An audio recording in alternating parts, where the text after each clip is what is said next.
Saya membutuhkan rekan untuk menjadi sebuah tim. Bagaimana menangani tekanan kebutuhan orang?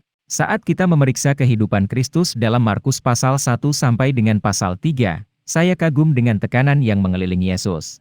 Dia mendapat tekanan di padang belantara dari pencobaan iblis. Dia mendapat tekanan dari berita penangkapan Yohanes Pembaptis. Dia mendapat tekanan dari orang banyak yang menekannya saat mereka mencari penyembuhan dari penyakit dan penyembuhan dari penindasan setan. Yesus melakukan perjalanan dan berkhotbah di rumah-rumah ibadat dan kemudian pergi keluar dan makan bersama orang-orang berdosa.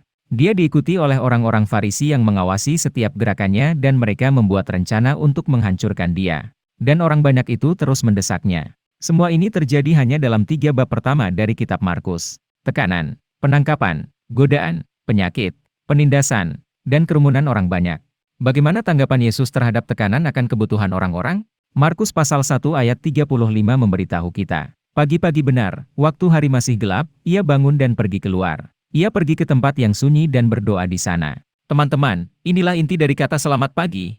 Mengapa kita harus bangun di pagi hari dan menyendiri dengan Tuhan? Karena Yesus melakukannya. Yesus penasihat ajaib kita, Allah yang perkasa, Raja damai dan Bapa yang kekal bangun pagi-pagi dan berdoa. Jika Yesus membutuhkan waktu sendirian dengan Tuhan, apalagi kita? Yesus adalah teladan sempurna kita. Dan bangun pagi-pagi sekali, ketika hari masih gelap, Yesus pergi ke tempat yang sunyi, dan di sana dia berdoa. Apakah Anda memiliki tekanan? Mungkin sudah saatnya kita menyetel alarm kita lebih awal, agar kita bisa menyendiri dengan Tuhan.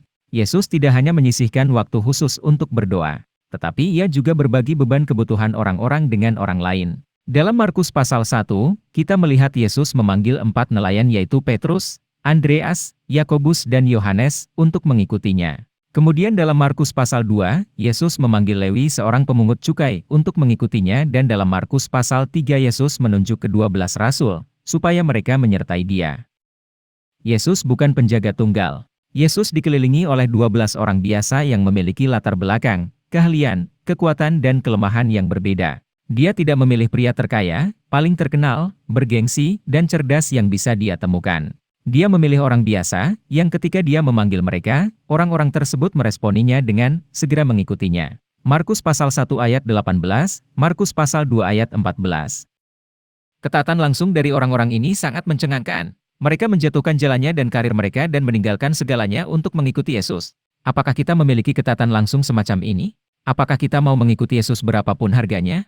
Apakah kita bersedia menjadikan kebutuhan orang sebagai prioritas? Atau adakah sesuatu yang kita pegang, yang menghalangi kita dan mengikuti Yesus? Ketika kita membantu yang terluka, kita menjadi serupa Yesus. Ketika kita memiliki belas kasihan untuk yang terhilang, kita menjadi serupa Yesus. Ketika kita mengunjungi orang sakit, kita menjadi serupa Yesus. Ketika kita melayani orang lain, kita menjadi serupa Yesus. Tapi bagaimana kita melakukan itu semua? Kita tidak dimaksudkan untuk menjadi penjaga tunggal. Yesus memberikan teladan bagi kita, berdoa dan berbagi. Ketika kita berdoa, itu mengingatkan kita bahwa kita tidak sendirian. Kita melepaskan beban berat yang kita pikul kepada Tuhan. Yesus bersama kita. Berbagi beban mengurus kebutuhan orang dengan keluarga Tuhan. Kita tidak sendirian. Kita dimaksudkan untuk melayani bersama, banyak tangan membuat pekerjaan menjadi ringan. Kita saling membutuhkan. Pelayanan konten renungan harian ini tidak dapat berjalan tanpa ada orang yang bersedia menjadi tim. Dibutuhkan hati, cinta, dan kasih sayang seorang hamba untuk dapat melayani orang lain. Tuhan ingin menggunakan kita yang biasa ini untuk mengikuti Dia dan membagikan kasih-Nya kepada orang lain. Kita tidak bisa memenuhi kebutuhan semua orang yang terluka di sekitar kita sendirian. Markus 3 memberitahu kita tentang bagaimana orang banyak mendesak Yesus. Dan Dia memberitahu murid-muridnya untuk menyiapkan perahu untuknya karena orang banyak itu. Yesus harus menghindari untuk sementara waktu.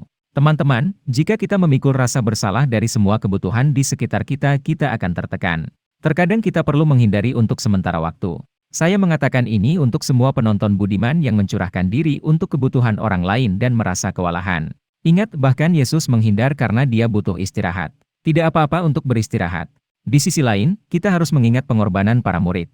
Bagaimana mereka menebarkan jalannya dan segera mengikuti Yesus. Mengikuti Yesus ada harganya. Semoga harganya tidak pernah terlalu mahal bagi kita. Karena kita mengingat harga keselamatan kita, darah Yesus yang tercurah di kayu salib untuk Anda dan saya. Apa yang Allah panggil untuk Anda lakukan hari ini? Jangan duduk di sela-sela menunggu orang lain untuk melangkah. Berpartisipasi dalam pekerjaan Tuhan. Waktu, bakat, kasih sayang dan cinta Anda dibutuhkan dalam keluarga Allah. Kami membutuhkanmu. Semoga kita mengikuti teladan Yesus dalam doa, bangun pagi dan menyendiri dengan Tuhan. Semoga kita mengikuti teladan para murid dan berbagi. Kelilingi diri Anda dengan orang lain yang ingin berbagi dalam pekerjaan Tuhan. Bagaimana kita menangani tekanan kebutuhan orang? Jangan hidup sendiri, hiduplah dalam persekutuan dengan Tuhan dan dalam komunitas dengan keluarga Tuhan.